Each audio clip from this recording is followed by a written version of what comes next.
I felt like this was the most interesting episode out of this whole season because this season honestly was a little bit boring because there weren't high stakes, there weren't people actually falling in love with each other from opposite sides. Never have I ever seen two people so ill matched than Antonio and Roxanne. When it comes to Roxanne and Antonio's engagement, if it's not a hell yes, then it's a no. What are we doing here? Why are y'all together? Roxanne doesn't want Antonio. They kind of waste no time. They're like, so we know about the whole Lisa thing. We know that some of y'all thought it was fake. We're just gonna let you know that it wasn't. Lisa, come on out. The ultimatum, proposal episodes, and the finale. My name is Rusenica. Welcome to my casual YouTube channel. This is where I talk absolutely anything in relation to life's events, and life's TV shows, aka today's The Ultimatum. I think that reunion episodes are always just great episodes to have. Like, I love the idea of a reunion because everybody's just forced to sit and talk about their awkward relationship dynamics, their awkward beef, the things that they may have said that were weird, like behaviors like James's sex life and his mention of that, like that's brought up for some reason. It just is really interesting to like reflect on the season with the cast, because I think like people look at recaps because they want to reflect and find out about what other people are saying about this specific show. And yeah, it's just like reunions are typically very great unless the bag is completely fumbled. I felt like this was the most interesting episode out of this whole season because this season honestly was a little bit boring because there weren't high stakes, there weren't people actually falling in love with each other from opposite sides. There was nothing that made you say like, I want to recommend this to my friend. My friend asked me if she should watch this. I said no. You should skip it. Whatever. Proposals and the reunion. I talk about specifically the standout moments. Sometimes I end up summarizing, but for the most part, I want to avoid summarizing the whole entire episode because we all saw the same exact thing. I don't need to run through the events. This is going to be filled with spoilers, so if you haven't seen the episodes, don't watch this, but I'm assuming that you've used enough critical thinking to know whether or not you should or should not watch it. Anyway, so just going to start off with my notes, everything I wrote down that came to mind while I was watching this. Raya and Trey's relationship, they're the first proposal that we see. I like Trey. I think Raya has a lot to work on, and I felt like we did not really hit on the fact that Raya needed to work on them because she was in a horrible marriage with James, who was not interested in her. But I don't think that Raya should have said yes to Trey because, and then I also feel like Trey should not have proposed, especially because they have deal breakers in the relationship that can't just be like overlooked by, oh, we got each other. Because Raya said herself, like, I feel like I haven't done enough. And she's 24. I'm 24. Also, I should have mentioned in the beginning, my credential for watching this show and giving an opinion, not that you have to have a credential for watching this show, and giving an opinion at all. You can be like, no, but you could, whatever. But from my perspective as like somebody who's been engaged and married and has been married for a year, I feel like I now can give specific information, a specific perspective as like somebody who's in like a very committed relationship and who is younger and who is with my spouse. I feel like she should have not said yes, knowing that they have different conflicts in their lifestyle. Raya wants to live in the city for a year just to try things out. She's currently working like she's working at Hooters. She maybe wants to work up. Versus Trey is like more established. He's 4 years older. They're like they're in different places in their lives. And I feel like that's one of the reasons why people say don't get into age gap relationships when you're younger. Although this isn't like a crazy age gap relationship, it is a relationship that has an age gap where people are just in two different places. And I feel like these are two people that should not have said yes to each other because Trey was like, oh my God, I didn't know I could be in a relationship with somebody when he was in a relationship with Ryan, with somebody who like is like me, you know, like he just was figuring that out and just was trying it out. And with Raya, I felt like we didn't really see the personal growth from her. And we didn't see like what they were going to do to come to a compromise in their different lifestyles. So maybe they've come to that in private, but I just kind of feel like those indicators aren't very strong indicators for like a strong, successful, lasting marriage. uh I was not happy that they said yes to each other, but like for most of these people I wasn't. Just spoiler in itself. So 2 weeks in for James and Ryan. Sorry, yeah, James and Ryan are 2 weeks in. It was like a couple months. It was like 3 weeks trial marriage, 3 weeks original pairing marriage. That was not enough, I feel like, for James and Ryan to feel like they prioritized each other. Just because I feel like Ryan could do so much better, and this is what I say, like we all got that vibe that Ryan really cares about James, but she's so out of his league, it's crazy. You're like, why the heck are you still? I get it's been seven years, but you guys have been together for a long time, since you were like 16. Um, and it just seems like she's a lot more invested. And also, can we know about the cheating? I want to know more about the cheating. Like, please. Of all the things that Nick and Vanessa could have brought up, why didn't they like just be like, so what was the cheating about? I could see Vanessa doing that, being like, so James, you brought up some cheating. I like, come on, fumbled the bag with that one. I want to know the juicy little details. Honestly though, as much as I feel like that time wasn't enough to know that they feel prioritized, because I feel like James more so is like a physical person and kind of acts as service, but like needs time to develop his emotional intimacy and needs time to develop working through his trauma. I don't feel like that was enough time for them to work on it. And I mean, it was they were eventually gonna get married, you know what I mean? So like maybe it's great that they said yes to each other, but I just kind of felt like, if you still don't feel prioritized, and like that's the voiceover that you're giving on the day of your engagement, when is that gonna happen? Because it's been like 7 years, you know what I mean? But yeah, so whatever, they said yes to each other. I mean, I feel like their marriage honestly will last. They seem like the stereotypical marriage that's gonna go on for a long time. They've been together for a long time. They know each other inside and out. Like, or do they? I don't know. It'll probably last. They seem like they will, but I feel like even though they've been together for 7 years, they needed more time. For real. Kat and Alex getting engaged. Nobody cares about Kat and Alex. Nobody cares about. Tell me if you care about Kat and Alex, because I don't give a damn about Kat and Alex. Like, every time I noticed Kat and Alex, or every time I like wanted to write down a note, it was in their relation to the drama with Antonio and Roxanne.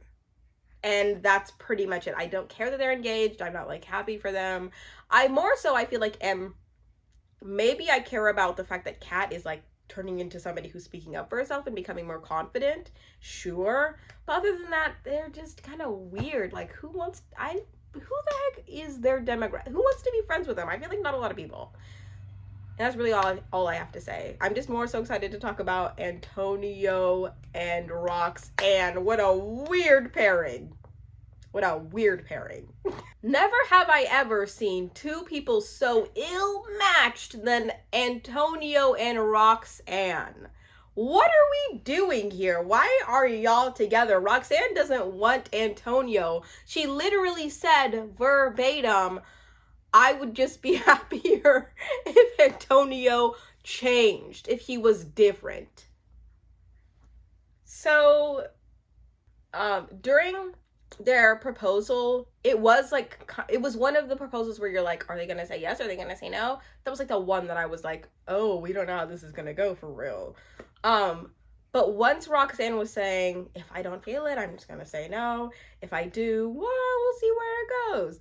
And the fact that she did say yes just felt odd, you know what I mean? You know how there's this TikTok saying where it's like, it's a TikTok saying because I don't think you would hear it IRL. Like, I don't think that you would hear this specific thing said by anybody else if they weren't like a Gen Z or Gen Z influenced. But When it comes to Roxanne and Antonio's engagement, I don't typically believe in this, but if it's not a hell yes, then it's a no, okay? If you don't truly feel that passion in your heart about somebody and you're like, yeah, sure. Like, you don't want to be married to them. Roxanne does not want to be married. I feel like we also don't understand what the heck Roxanne likes about Antonio at all, other than the fact that he's just there. Like, other than the fact that maybe he's just a comfort to her, and maybe he like really admires her, and maybe because she knows on like a technical, like maybe she's like out of his league. Like, she said it herself. She's like, you know how there are leagues? Like, you know how sports have leagues? And then he's like, so you're saying that I'm like out of your like, so you're saying that I'm not in your league? And she was like, I'm not saying that. Then what the hell were you saying? What were you saying, Roxanne? Like, please, that was crazy. It was just weird. And then also their like post interview when she was like, so we're engaged. What I do know about love is that and then she just like remembers this super generic scripture kind of turned into Instagram quote that like everybody quotes when they're quoting about love. What I do know about love is like, love is patient, love is kind. What does that have to do with anything in relation to this engagement? Are we kidding? It was so incredibly odd. It just, Roxanne and Antonio need to be studied seriously. Like, they are. It also was crazy because they're not an age gap relationship, but you would think that Roxanne is like 45 and Antonio was like 20, 22. Seriously. Not that they're 31 and 30. Also, Roxanne just be reading old because she'd be having the old people phrase the old people like facial what's the word? She'd be looking like she'd be getting plastic surgery the way the old people do to look younger, but you're like, she's like already young. I feel like if she like toned down on the lip, and this is not me shaming her. Maybe it is, maybe it reads as that. But basically, I just feel like if she toned down a little bit on her lips, she would read as a little bit younger, but it's like pushing it. You know what I mean? It is. It is. But I mean, hey, shout out to Antonio for securing the bag. Like, speaking of securing the bag, we go into the reunion and they kind of waste no time. They're like, so we know about the whole Lisa thing. We know that some of y'all thought it was fake. So we're just gonna let you know that it wasn't. Lisa, come on out. Crazy. So then Lisa comes out and she sits down and we're like, she's not like pregnant. There's no child. But then she says, yes, I actually was pregnant. I actually had an actual child. It's like, oh my God, whoa, could have fooled me. Like, because I was one of the people that thought like, maybe this was faked. Like, as much as that's horrible, I know it's horrible, especially because there's so many touchy feelings around pregnancy, but just the way that she was acting was so vile. But then also it makes sense that it was so vile because she was hormonal and crazy. But I don't know, like, it just, I don't know, like, congratulations to them for having a child, a healthy little baby boy, so cute. Oh my God. Because yeah, her social media doesn't give like any like bump pictures at all. Do you also think like, okay, because I was thinking about this, these are two things about the ultimatum that are very interesting to me. One, when did the men get the rings? You know, because if they're like, oh, I don't really know, do they just come with them and they're like, maybe I'm gonna use it in case I do know? Does the show give it to them and they're like, so we picked these out for you, it's supplied by the show because this is the show's whole thing? What the heck is the process of the rings? I would like to know. And then there was one other thing in terms of their social media, because Lisa didn't show like a bump, she didn't show anything.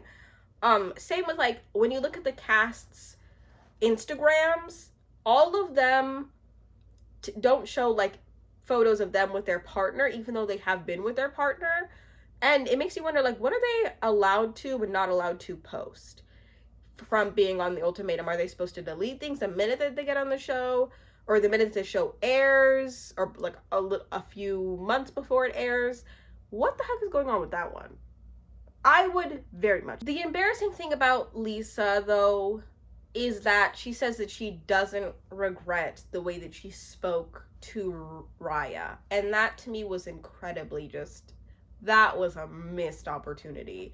Because whether or not you actually stand behind that, don't say that on television. Like, oh my God, it's like, it's not only embarrassing, it's just not right to call somebody a Hooters bitch and to be like that disrespectful because you feel threatened. You feel threatened also because your man is entertaining it. You're mainly mad because she had the chance to like go into a relationship with your man because your man made her feel comfortable. You know? Like, I don't like when women take their anger out on other women in relation to problems they have with their man and their security. And it's also weird because she worked at Hooters. She herself has worked at Hooters. And she's out here calling women Hooters biz. What? It like, what, dude? It's just so embarrassing because it's like, okay, being hormonal is one thing. And like, also, she did not apologize for hitting well, she did kind of apologize for hitting Brian, being like, that was out of character, but she didn't apologize for the way that she was speaking about Raya. And yeah, being hormonal is one thing, but saying something incredibly disrespectful to Raya and not taking it back and being like, I don't care, that to me is just absolutely, like, it's just kind of unforgivable to me to just be like, I don't really care, like, I don't think she cared about her spouse. So, like, don't fight for her spouse or fiance on behalf of you because you feel threatened. Like, I just really hated that. I really hated that because at that point when you say, I don't apologize, it's in your character to be mean and snarky. It's like not, and that's not respectful at all. So, justice for Raya. Seriously, if I was Raya, I don't know, I probably would just sit up because Raya was visibly hurt. And I do appreciate that Antonio was like, listen, like, I believe that you're a good person. I don't think that you mean what you're saying. But also, what is it with Antonio being like, people don't mean what they say, like, whenever it, like, hurts his feelings? Dude, sometimes people mean what they say and they say what they mean. But, justice for Raya, that she did not deserve that. No matter what she came into this episode with, like, oh my God. So then they just bring out this game, like it's some sort of game show when this isn't the Ultimatum. Like, and this is where we need to talk about our issues. They haven't even got to the point where they're like, so who's together? It's just like, let's play this game. Who's your celebrity hall pass? And let's debate about what hall pass is. That was dumb. That was so dumb. Also, Brian being like, yeah, her hall pass is Young Miami. It's a girl. As if Nick and Vanessa know anything about Young Miami. Like, as if any of the Netflix viewers who are not Black or people of color know who Young Miami is. Like, you just have to know where you are to know the things you can bring. That was a moment for you to be like, Denzel Washington. That was that moment. So then they like had the second question, which was like, who were you guys surprised to see get married? Most people say Roxanne, which is like, okay, interesting. So then like we go into Roxanne and Antonio's dynamic, and it's just weird. It's a weird dynamic because Roxanne, like when she was explaining everything, she was like, so, you know, we've been working. Antonio is an entrepreneur now. Yeah, these past couple months have not been easy. Yeah, she just seems more like, Roxanne seems more like Antonio's supervisor than his life partner. I put that on everything. I do.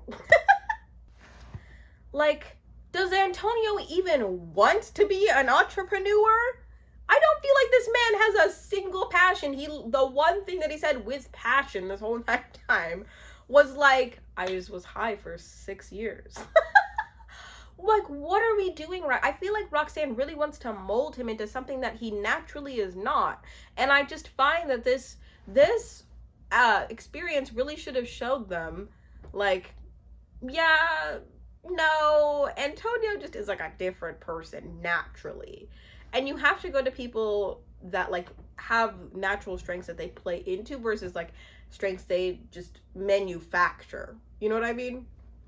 Um like it just was weird because Antonio was talking about all this stuff in relation to Roxanne, like they were just like tasks he needed to fulfill given to him by his supervisor, and not like, I'm so passionate about being in the car wash business. Also, the car wash business was so incredibly random. We spent like how many weeks with these people, never heard a peep about cars. We've heard a lot about Roxanne talking about, oh, I work. It's also interesting how we didn't hear about what the work was. Maybe that's because Netflix said you can't like promote yourself. Maybe I could see that. But it's also like, okay, you like have bought a car wash. That to me was kind of like, I don't know if I should feel cringed and embarrassed or if I should be like proud of this person, but I'm more so leaning towards embarrassment in this very moment. Cause why do you own a car wash now? Like, what? And then Roxanne, we finally found out what she owns. And she's like, yeah, I'm in the business of boobs. I work with tits. So, and everyone's like, what? Like, and I was thinking like, oh, like, maybe she like helps with surgeries. Maybe she like has this like super well-renowned boob invention, you know, like where can you go with that? And she's like, well, I own pasties. And it's like, all of this setup just because you own pasties? Are you kidding? Like, I understand that she probably, I mean, like, she's been telling that she works, you know what I mean? But a little bit of me is like, okay, you probably spend so much time on girl boss Instagram motivational pages, because you should not, like, I just feel like, why are we so passionate about your pasties and then all of a sudden also are passionate about cars? Not saying that the two can't intersect and that you can't be passionate about them, but they're just so random to me, and they're so weird that you would think that this woman like was working on building like a cancer research building, like, but instead, no, she's like selling like pasties. Not to knock it, not really to like shame her. It probably reads as that, but it's also like, I feel like everybody was surprised and been like, you're working on pasties this whole time and you were playing it up like you're building the next NASA for women. Like, what is going on here? I just kind of feel like these businesses were made so Roxanne can say, I'm a girl boss. You know what I mean?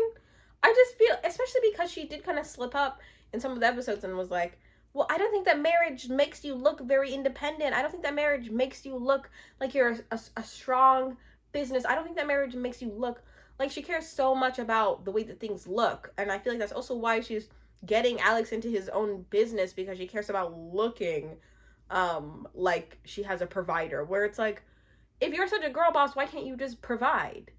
Why does that have to be a parameter? Like, she has this parameter against, oh, it's unfair for the women to wear engagement rings, and it's like odd, but yet like, I want Antonio to be the main provider even though I'm the business minded one. It does not make sense. I was thinking that the whole entire time. Also, her, speaking as somebody who has like had some little like things about my engagement that weren't traditional, I appreciated that Kat was like, yeah, you can like get him an engagement ring. I got my husband an engagement ring when we were engaged, because I was like, I think it's just so cute that you could just have this ring and I have this ring and we could both be wearing rings in our engagement. It doesn't have to be sexist to where like I only have to wear the ring, or I only have to be excited, or I only have to, you know. And then I also just think there's so many things about marriage and marriage traditions that are traditional but based in sexism of like women being property, like the fact that the father has to give the daughter away, when I like specifically asked my family not to do that and to be like, can you guys both do it, because you both raised me and I'm also closer to my mom. So like, why do we have to go by traditions? We can customize our union, you know. It just is weird that Roxanne is very much like, I don't even I'm just weird, I think. I don't like to do all this traditional stuff. Like, I don't even, the ring, stupid. Because it's, when you're in a partnership, I do just find that regardless of the traditions that you want to uphold, regardless of the things that you want to do, you are in a partnership with your spouse. And it looks like Antonio was excited about the ring. And like, I mean, who am I to say like, she should wear the ring, she should wear the ring? Who cares? It's my little perspective. Uh, but I mean, I felt like it really did hurt him, and maybe there are some things to work on there, because it does not make sense how she has this much resentment towards marriage when her parents had like a fabulous marriage. It doesn't make sense. She needs to, I don't know. Of course, Bria's bougie self would want a destination wedding. Like, of course. I was okay. Also, what does Trey do? I want to know, because on a Hooters salary, why are you going out of the state? Where are you going? That's so mean. Anyway, I do love that Trey did open up and say like, so we couldn't even have conversations before without things getting uglier and them ending in disagreements, and now we can have conversations like that on a regular basis. Because I think ultimately the point of the ultimatum was for them to have growth, if that is growth towards their own individuality and like leaving by themselves, that's what it was going to be. If that was growth together and you guys working something out and being engaged, that's what it was going to be. So I think that I think that Trey and Raya are really working on things, but I also just still am like weirded out that they're a thing still. But yeah, but overall the objective for the ultimatum is growth, and like they're doing it, and so like props to them. Something that made me wildly uncomfortable was James After Dark. Ugh, can we not? Seriously? Can we not? Like, I hated that with so much. I had to skip through. I had to. I don't even mind sexuality being shown on screen most of the time, but it coming from him, I couldn't do it. I couldn't.